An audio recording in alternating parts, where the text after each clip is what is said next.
कि सर पे टोपी है, मत कहो कि सर पे टोपी है, कहो सर पे हमारे ताज है, कहो सर पे हमारे ताज है, ये चमन हमारा अपना है।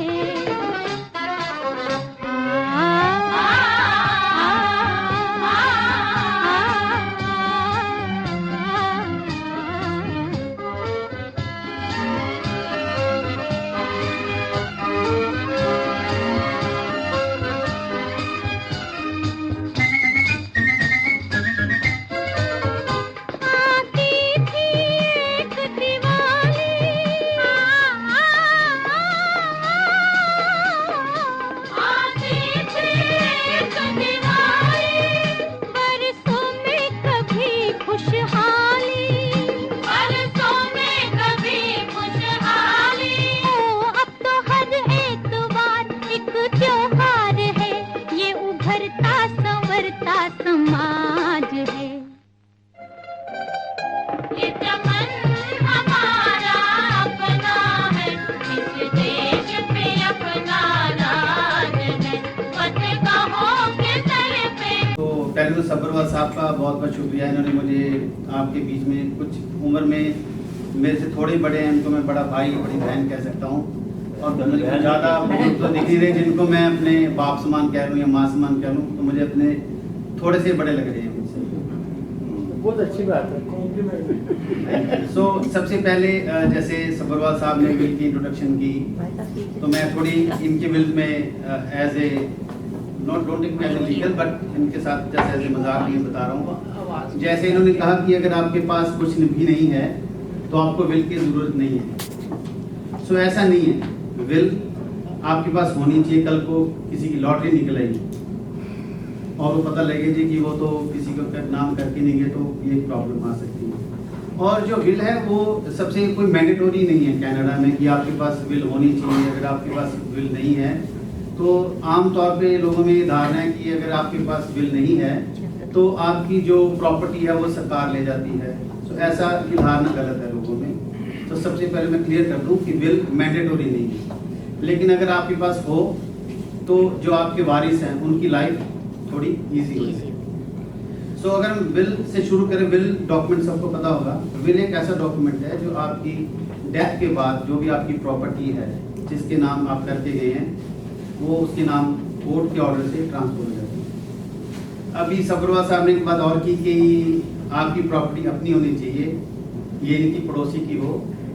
तो यहाँ पे भी मैं इनसे थोड़ा डिफर करूँगा। अगर आपका पड़ोसी अपनी प्रॉपर्टी आपके नाम कर जाए तो भी आप उस प्रॉपर्टी को एंजॉय कर सकते हैं।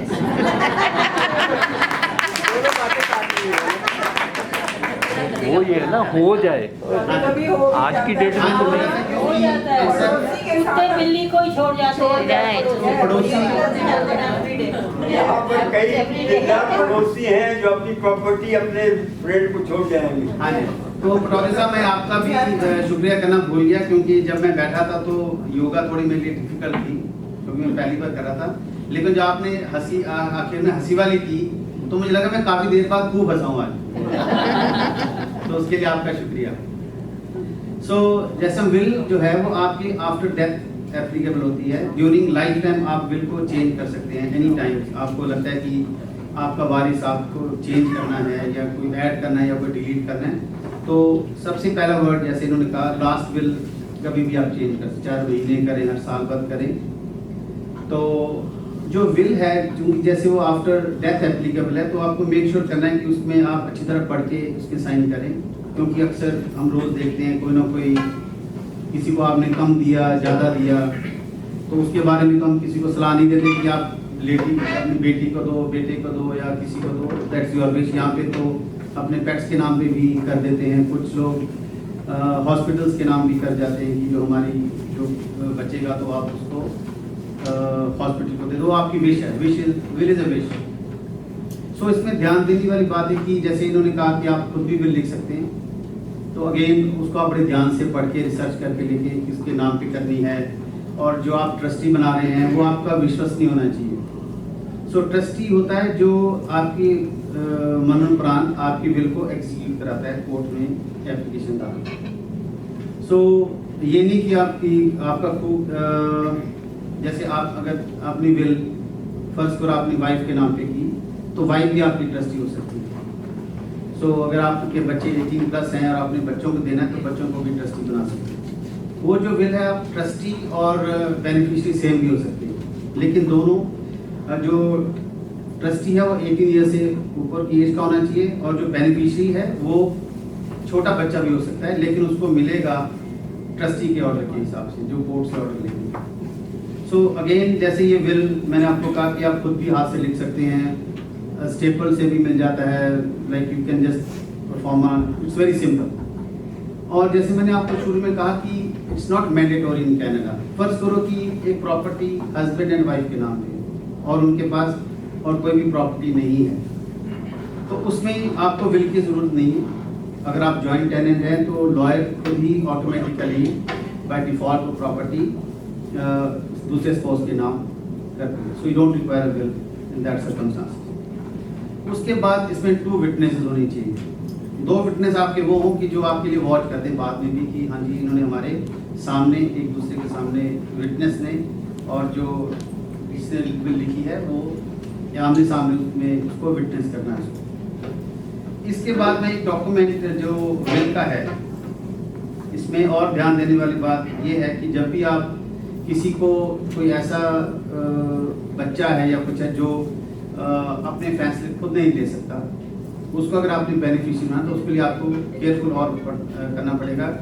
समटाइम्स ऐसे केसेस भी आए जिसमें ट्रस्टीज ने थोड़ा गड़बड़ वर्ड यूज करूँगा, गड़बड़ करके थोड़ी हेराफेरी की, लेकिन क्योंकि ये कोर्ट के ऑर्डर के अंदर इसको हम प्रोबेट बोलते हैं। जब भी विल आपकी डेथ होती है तो वो कोर्ट में एज ए प्रोबेट उसको आपको करवानी पड़ती है।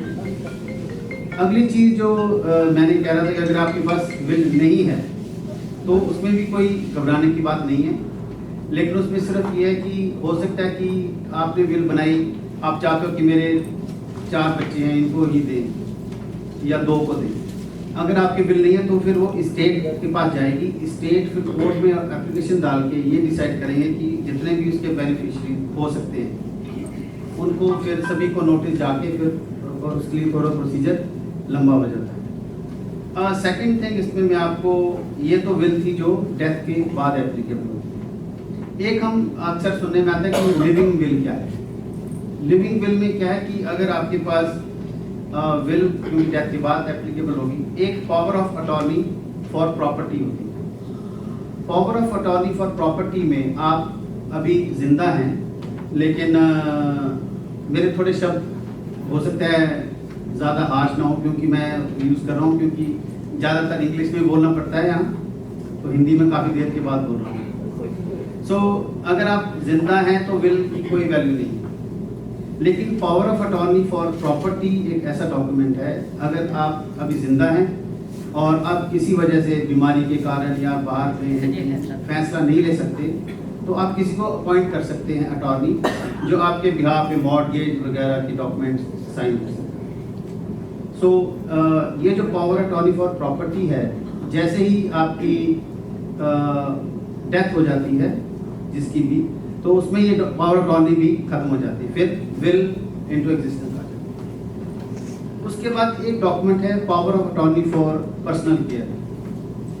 Power attorney for personal care, जैसे हमें इंडिया में तो जैसे रूल्स या अलग पाकिस्तान वटेवर कंट्रीज में रूल्स हैं कि मैं इंडिया के बारे में ज़्यादा बता सकता हूँ जितना मालूम है कि अगर कोई बीमार हो गया, एक्सीडेंट हो गया, उसका इलाज करना है, ऑपरेशन करना है, तो डॉक्टर उसको ऑपरेशन थिएटर में उसको ऑपरेट करके बाहर ले आते हैं। यहाँ के जो रूल्स के मुताबिक अगर आपके पास आपने कुछ रिलीजन्स में रिस्ट्रिक्शंस हैं कि वो ब्लड ट्रांसप्लांट नहीं कराते हैं या अपने कोई ऑपरेशन उनके रिलीजियसली रिस्ट्रिक्टेड हैं, तो उस सिलसिले में फिर आपको एक अटॉर्नी अपॉइंट करना पड़ेगा। वो अटॉर्नी अब आप तब काम आएगा, आप जिंदा भी हैं लेकिन आप खुद के फैसले नहीं ले सकते कि मेरे को इस चीज़ का इलाज मुझे कराना है या नहीं कराना है। तो power of attorney for personal care में फिर हम उस डॉक्यूमेंट को हॉस्पिटल वाले यूज़ करते हैं। समटाइम्स मैं हॉस्पिटल भी गया हूँ एज ए वॉलंटियर, कई बारी किसी को ऑपरेट होना पड़ता है लेकिन वो मूव नहीं कर पाते, तो I just go there as a volunteer. तो फिर मैं वहाँ पे जाके उनकी power of attorney for personal care बना देता हूँ। सो ये एक ज़रूरी डॉक्यूमेंट कहा जा सकता है, अगेन मैंडेटोरी ये भी नहीं है।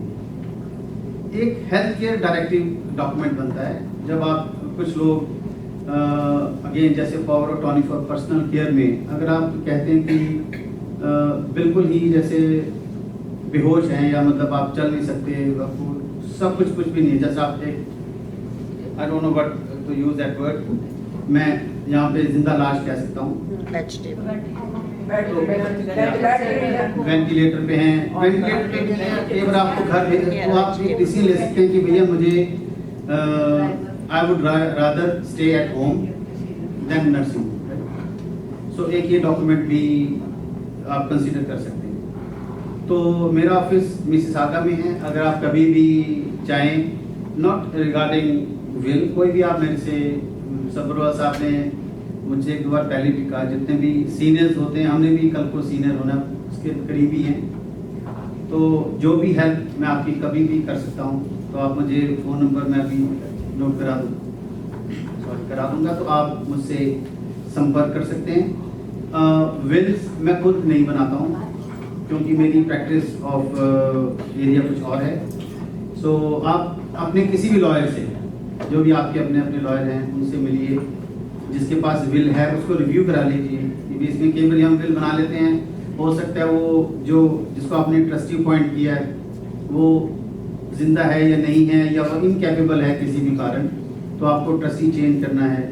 या आपके बच्चे जब आपने विल बनाई वो 18 ईयर से कम थे और आप चाहते हैं कि अब उनको ही ट्रस्टी बना दिया जाए, तो विल को कंसीडर करें। And it's not very costly, जैसे मैंने बताया कि कुछ सॉफ्टवेयर में भी बना सकते हैं, कुछ आप अपने अपने वकील को भी मिलके वो डॉक्यूमेंट बना सकते हैं। So my wife she is also a paralegal, तो ये भी आपको अगर किसी भी चीज़ की आपको स्मॉल क्लेम या उसमें हेल्प चाहिए तो she can definitely help in that. तो अगर आपको किसी का कोई क्वेश्चन है तो मुझे अगर आया तो मैं आंसर जरूर दूंगा। एक सवाल ये है regarding financial account. If suppose you have a TFA, tax-free account, and you have already given some beneficiary, so is it essential that it should be mentioned in will also? अब बैठिए। तो ऐसा है कि एक TFSA है या आपकी RRSP है या आपकी लाइफ इंश्योरेंस, जब भी आप ये 3 डॉक्यूमेंट्स बनवाते हैं तो बैंक या कोई आपसे पूछता है कि आपका नॉमिनी कौन है। सो उसमें नॉमिनी जो भी है तो वो उसी को ही मिलता है, तो आपको ये विल में मेंशन करने की जरूरत नहीं है कि, क्योंकि विल एक जैसे आपको बताया कि एक जनरल डॉक्यूमेंट है। हम ये नहीं एक आपको मैं इसके बारे में थोड़ा इंडिया की विल्स के बारे में भी थोड़ा सा बताऊंगा, मिस्टर सबरवाल को उसके बारे में ज़्यादा ज्ञान होगा, लेकिन मैं जो विल अभी हम बना रहे हैं जैसे अभी आपने कहा, तो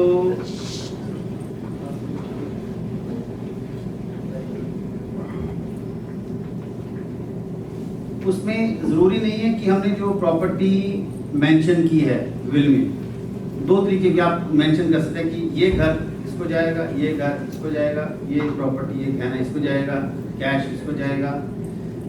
आप उसमें मेंशन विल में वो चीज़ें मेंशन कर सकते हैं।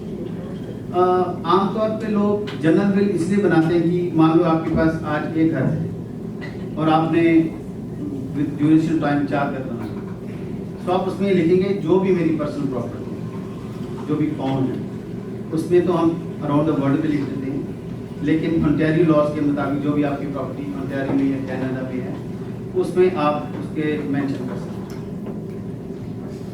रही बात जैसे हमने बात कर रहे थे कि वर्ल्ड में प्रॉपर्टी कहीं भी है, जैसे मैं इनसे अभी कहता मान लो किसी की आज कुछ भी नहीं है और कल को लॉटरी निकल आई और अगले दिन बंदे की डेथ हो, तो उसमें फिर ऐसे रिश्तेदार भी आ जाते हैं जो कभी किसी ने सुने और देखे नहीं होते, तो कहते हैं जी मैं भी इसका मतलब यहाँ पे तो लॉज के मुताबिक जैसे किसी नहीं बताया मेरी दूसरी शादी भी है, तो जब ऐसे मौके पे दूसरी बीवी के बच्चे भी आ जाते हैं कि जी ये भी हमारा बाप है, तो फिर इट्स लॉन्ग प्रोसीजर। तो इंडियन में ये कम पाया जाता है, लेकिन फिर भी अगर हो तो आप बता दो कि ये भी मेरा एक बेटा है, इसको भी देना है। और अच्छा आपका सवाल है? सर इंडिया में जैसे कि वाइफ हस्बैंड वो एक माना जाता है, after death of the husband सब कुछ इनहेरिट वाइफ करती है। उसी तरह after the death of the wife जो वाइफ के नाम जो प्रॉपर्टीज है वो हस्बैंड को होती है। तो उस केस में अगर विल नहीं है तो ऑटोमेटिकली क्या उनका एक दूसरे स्पोज के नाम ही होगा? हाँ जी, थैंक यू, अच्छा क्वेश्चन आपका। मैंने ना शुरू में थोड़ा मेंशन किया था, उसको मैं एलाबोरेट नहीं कर पाया, बाय मिस्टेक। जैसे एक प्रॉपर्टी है यहाँ पे, आपके मान लो 3 घर है। एक घर आपका प्रिंसिपल रेजिडेंस, प्रिंसिपल रेजिडेंस में पहले एक पे ज़्यादा एक ही घर है आपके पास, और वही आपका प्रिंसिपल रेजिडेंस है हस्बैंड एंड वाइफ के नाम। तो उसमें उसको हम as a joint tenant register करते हैं। जॉइंट टेनेंट का मतलब ये है कि जब अगर किसी की डेथ हो गई तो ऑटोमेटिकली प्रॉपर्टी दूसरे के नाम ट्रांसफर हो जाती है। ये दोनों के नाम पे है तो? हाँ जी, क्योंकि प्रिंसिपल रेजिडेंस आमतौर पे दोनों के नाम पे होता है। और दूसरी बात, अगर किसी कारण आपने वो जो घर है आपका प्रिंसिपल रेजिडेंस है, ओके मैं आपको पहले एक डिफरेंस बताता हूँ joint tenancy and tenant residence. जितनी भी प्रॉपर्टीज अगर आपका प्रिंसिपल रेजिडेंस है उसमें हस्बैंड वाइफ हैं तो वो जॉइंट टेनेंसी मानी जाएगी। सर्वाइवर जो भी रहेगा उसके ऊपर प्रॉपर्टी ऑटोमेटिकली उनके नाम पे हो जाएगी। आप लॉयर के पास जाएं, डेथ सर्टिफिकेट दिखाएं, डॉक्यूमेंट्स दिखाएं, वो लॉयर उसके ऊपर करते हैं, don't know to do anything. एक होता है टेनेंसी इन कॉमन। मान लो आपके पास एक तो प्रिंसिपल रेजिडेंस, एक घर आपने और लिए और एक 2 घर लिया आपने और अपार्ट फ्रॉम प्रिंसिपल रेजिडेंस। तो उसमें आपने जो प्रिंसिपल रेजिडेंस के बाद जो इन्वेस्टमेंट प्रॉपर्टी है, हो सकता है आपने अपने भाई के नाम के साथ ले लिया, आपने अपने बेटे के साथ ले ली, या अपने रिश्तेदार किसी के नाम, एनी थर्ड पर्सन। सो उसमें जॉइंट टेनेंसी नहीं होगी। मान लो आपने दूसरा घर जो लिया 50% और 50% लिया टेनेंट्स इन कॉमन, जिसमें 50% आपका अपना है, 50% आपका कोई एनी अपार्ट फ्रॉम स्पाउस।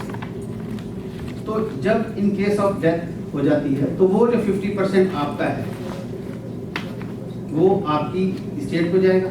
जो आपकी स्टेट, अगर आपके पास बिल है आपने लिखा कि इसका 50% इसको जाएगा, इसको भी जाएगा, वो बाकी 50% टेनेंट इन कॉमन के हिसाब से जो दूसरा इंसान है जिसके नाम पे वो प्रॉपर्टी है, चाहे आपका बेटा है या चाहे आपका कोई रिश्तेदार है, दोस्त है, वो 50% के नाम पे चलेगा। सो उसमें यहाँ पे आपका बिल अगर हो तो बढ़िया है, अदरवाइज वो फिर सारी स्टेट को फैसला कर देंगे। और फिर जैसे मैंने कहा कि वो कहेंगे जी ये मेरा बाप था, तो उसमें फिर ये प्रॉब्लम। तो एज ए जॉइंट टेनेंट यहाँ पे ऑटोमेटिकली वाइफ के नाम पे।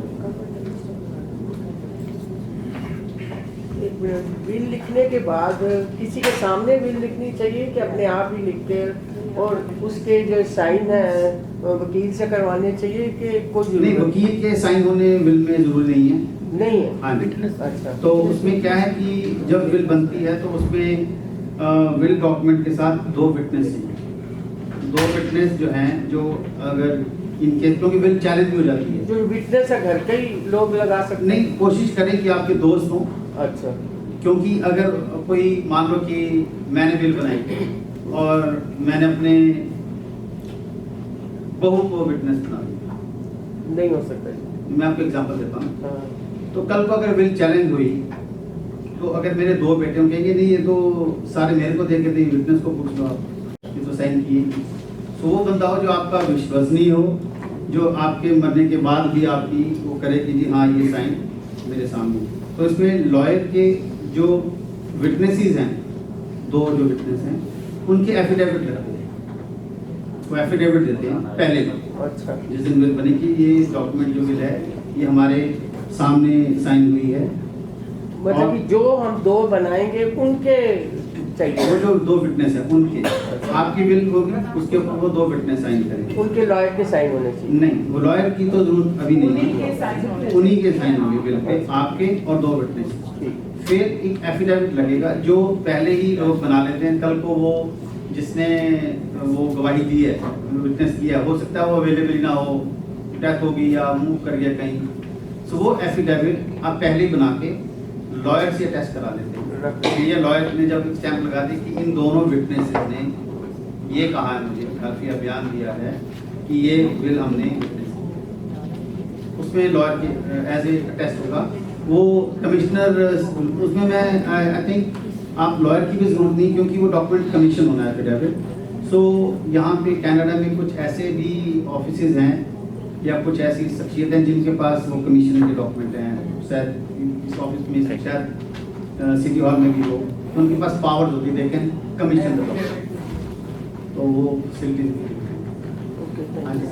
एक बात ये है कि एक विल आपने बनाई, मान लीजिए मैं लिखता हूँ कि मेरी किया को 60% मिलना चाहिए, मेरे बेटे को 40% मिलना चाहिए of my property after my death, वो सब कुछ तो इनहेरिट कर लिया मेरी वाइफ ने, वो मेरे व्यूज़ के साथ नहीं उसका मेल खाता, वो कहती है नहीं दोनों को 50-50 होना चाहिए या वाइस वैसा होना चाहिए, 40 के बदले 50, तो उस केस में after the death of the wife क्या होगा? ओके, ये आपने काफ़ी इंटरेस्टिंग क्वेश्चन पूछा है। वाइफ चेंज कर सकते हैं। तो होता क्या है कि जैसे जब भी हम किसी की विल बनाते हैं, तो क्योंकि जो मैं ऑफ द रिकॉर्ड ये बात बोलूँगा, आमतौर पे हमारे पास केसेस आए हैं जैसे हस्बैंड वाइफ आते हैं तो कहते हैं कि हमने विल बनानी है, तो पहले हमारी ड्यूटी ये है कि हम उनको अलग अलग बात करें। पहले हम हस्बैंड को बुलाते हैं, फिर आपने किसको क्या देना है, फिर हम वाइफ को बुलाते हैं, आपने किसको क्या देना है।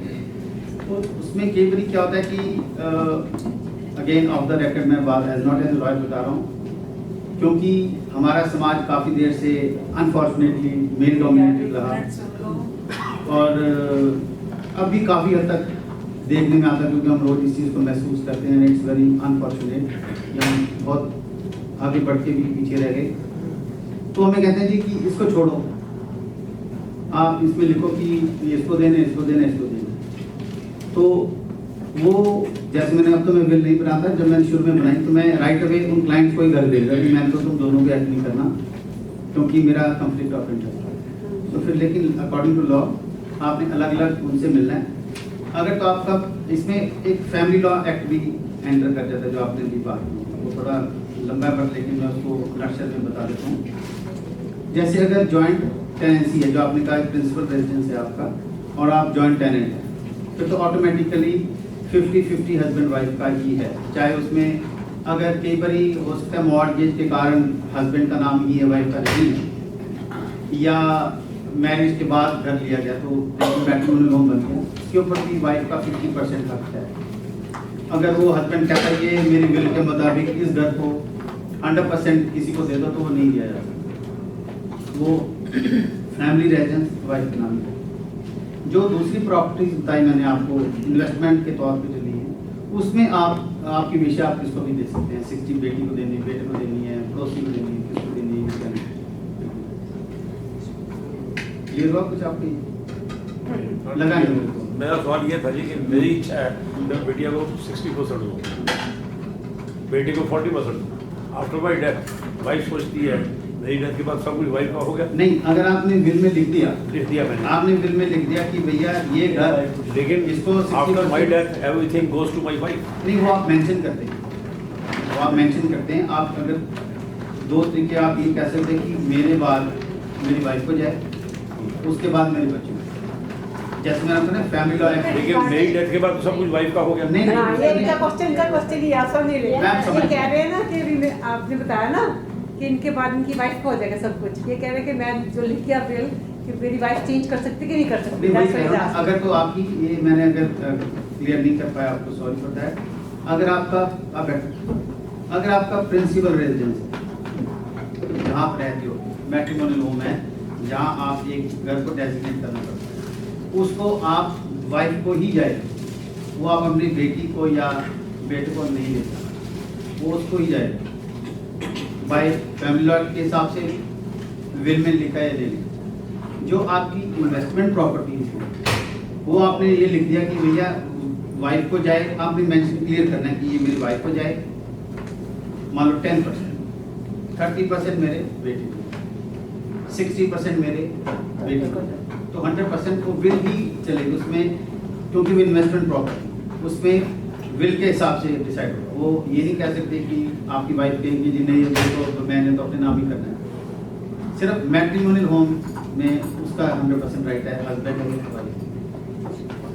वन मोर क्वेश्चन है, आफ्टर माई डेथ मेरी वाइफ सब कुछ मालिक हो गई, सब कुछ, वो अपनी विल लिख के कहीं पे जाती है एंड इट रिमेन्स अननोटिस्ड, कैसे पता लगेगा किसी को? नहीं ऐसा है कि वो अगर लिख के आप- कहीं रखती है एंड इट रिमेन्स अननोटिस्ड, नहीं, और वो जो इस चीज़- अनइंटरेस्टेड पर्सन के हाथ में लगती है वो तो उसको एग्जीक्यूट कराएगा ही नहीं। नहीं वो ठीक है आपकी बात, लेकिन जब भी हम विल बनाते हैं ना आमतौर पर जैसे पहले बात हुई तो अमूमन हमें बताना होता है सबको ये मैंने विल बनाई है, ये मैंने लॉकर में रखी है। क्योंकि अगर आप ऐसे केसेस में अगर पता लगे जी कि विल रखी है कहीं पड़ी तो वो जैसे आपने कहा उसको डिस्ट्रॉय कर देगा, मुझे तो कुछ मिला ही नहीं, तो वो फिर अप्रोवेट कराएगा ऑन द बेसिस ऑफ जो विल नहीं छोड़ के उस लॉ के अंदर आएगा वो। तो उस केस में आपको या आपकी वाइफ को बताना ही है कि ये विल इस हिसाब से, और वैसे भी जो विल में लिखते हैं 30 डेज में अगर हो सकता है कि मेरी दोनों की डेथ विद इन 30 डेज हो, तो इसमें अपने अल्टरनेट ट्रस्टिंग पॉइंट कर रहा हूँ, लिखा होता है कि अगर मेरे को कुछ हो गया मेरी वाइफ हो गया तो ये ट्रस्टिंग है जो आपके बच्चे भी हो सकते हैं। लेकिन जो आप विल गुम गई है, गुमने का तो अभी कोई इसका मेरे पास जवाब विल आपको बताना चाहिए कि कैसे अपनी will वाइफ को बता के अच्छे से समझाना कि she should make her will and she should make her say- आपकी वाइफ है यहाँ पे क्या उनको इस सवाल को करना है वो नोट्स लिख रही हैं वो नोट्स बना रही है।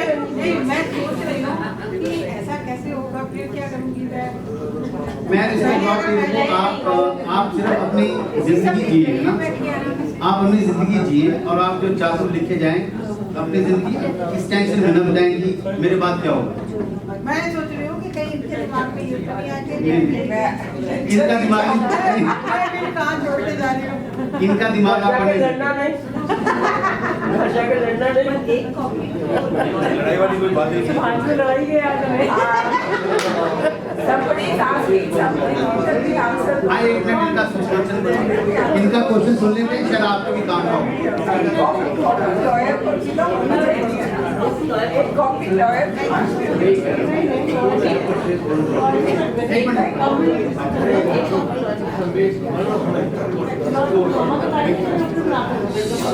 एक सेकंड में क्वेश्चन सुन नहीं रहा बातें ना करें।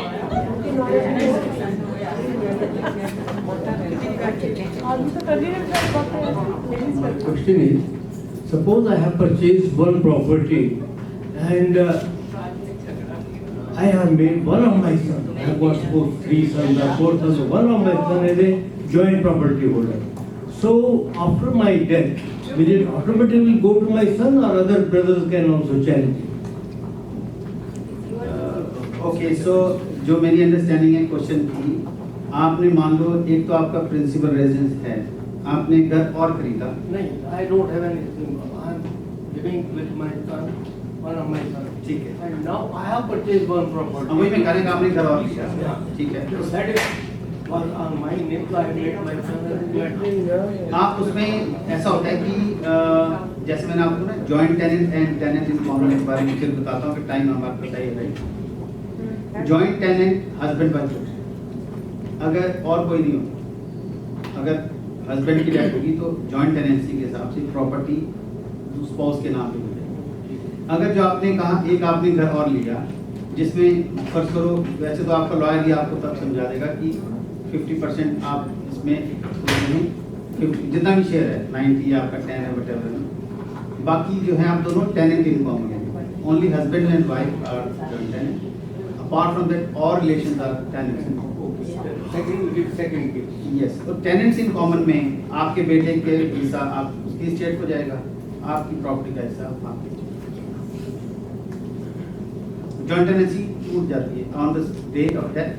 जॉइंट टेनेंसी अगर मान लो आपने जॉइंट टेनेंसी लिख ही दिया डॉक्यूमेंट में गलती से कि जी मेरा बेटा और आई एम जॉइंट टेनेंट, तो वो डॉक्यूमेंट है joint tenancy on the day of death टूट जाती है, इट बिकम्स टेनेंट। सर एक इनके जवाब में देना था दूसरा बस ये कहते कि मेरी वाइफ अगर रख के भूल जाएगी तो she can if you will make her will can she keep the will with you? नहीं, जो बाय लॉ है विल एक ओरिजिनल डॉक्यूमेंट ही होता है। लॉयर के पास से लॉयर के पास एज ए आप कुछ लॉयर उसको एज ए वो रख लेते हैं, अपनी कॉपी की ओरिजिनल रखते हैं, क्योंकि कॉपी की तो वैल्यू ही नहीं है। कॉपी तो कोई नहीं कह सकता कि जी हाँ ये ओरिजिनल ही चाहिए। यहाँ पे कुछ मैंने सुना, मुझे अभी मैं उस पर रिसर्च की नहीं, वो आपकी ना विल को वहाँ पे सेव करते हैं, दे चार्ज। तो आपने मुझे एक अच्छा आइडिया दिया है, तो हो सकता है मैं इसको दिमाग लगा के सेव करें आपकी विल को, उसके वो मंथली चार्ज ईयरली चार्ज लेते हैं। कहाँ पे सेव? वो लॉकर लॉयर के या कुछ यहाँ पे ऑर्गेनाइजेशन है जो आपकी विल को ऐसा भी हो सकता है कि आपने ये घर लिया, वो हस्बैंड वाइफ का प्रिंसिपल रेजिडेंस और आपका बेटा भी है, एग्जाम्पल ले लेते हैं। एक मिनट थोड़ा ध्यान दें, थोड़ा इम्पोर्टेंट पॉइंट है ये। इनका क्वेश्चन है कि अगर एक हस्बैंड वाइफ और एक और किसी के नाम से भी हमने लिया, तो in case of death of one the spouse, तो उसका दूसरे स्पाउस का क्या स्टेटस, राइट?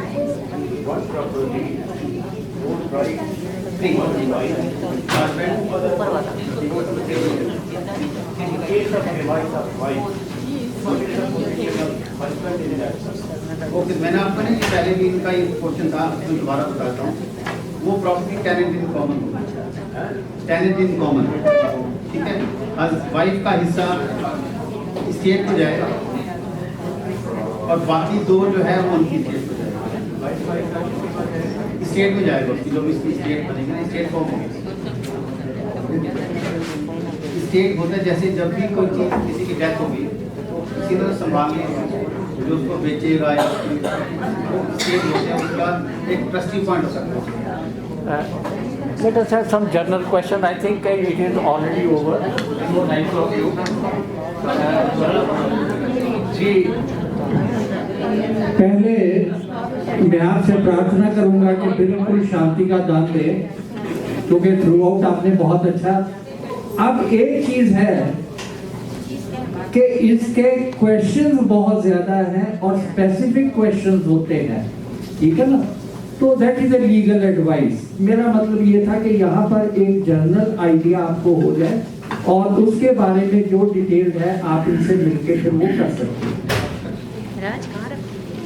एक चीज मैं बताऊं कि ये मेरे से बहुत आगे हैं इस चीज में, हालांकि मैंने तो 40 साल लॉ पढ़ाया है, लेकिन मेरे 3 बच्चे थे जिसमें एक बेचारा चला गया और 2 हैं, दोनों ने लॉ नहीं किया। इनके बहुत हैंडसम बेटे हैं, they are also law graduates. मैंने उनसे भी मिला हूँ।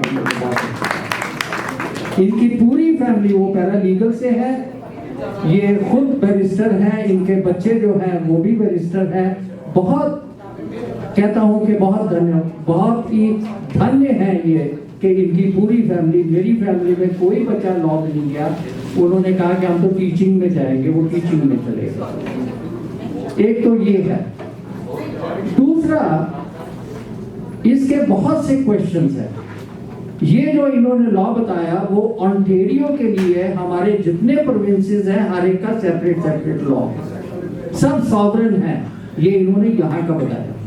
आपकी प्रॉपर्टी इंडिया में है और उसके बारे में जो बिल लिखेंगे उसको आप यहाँ से सर्टिफाई करवा के कॉन्सुलेट जनरल के थ्रू वहां भेजेंगे, तब जाके वो एग्जीक्यूट होती है। बहुत आगे बड़ी कॉम्प्लिकेशन होती है।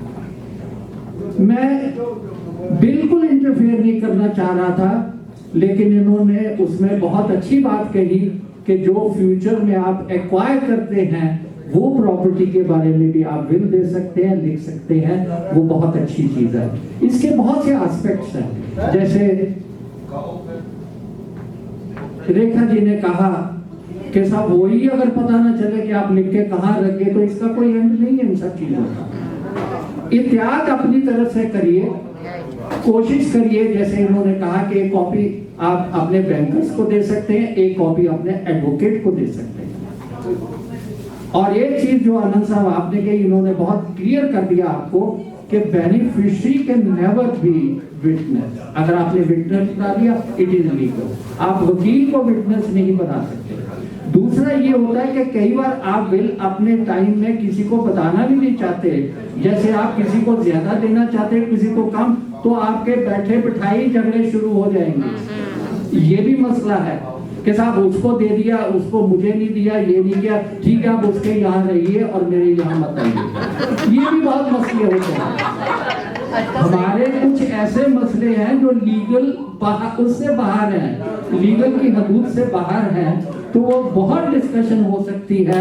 और मैं शर्मा जी से आप सबके बिहाफ के ऊपर रिक्वेस्ट करूंगा कि सिर्फ एक लेक्चर से काम नहीं चलेगा। आई नो कि कुछ लेक्चर इनको और लेने पड़ेंगे और ये प्रॉमिस करके जाएंगे कि ये फिर हमारे बीच में आएंगे। और आपको जब कभी जरूरत हो आप हमारे क्लब का नाम लीजिए, इनसे मिलिएगा। बहुत अच्छे हैं, पूरी फैमिली बहुत अच्छी है और आप इनसे मिलिएगा जरूर, आप इनको अपना बातें बताइए।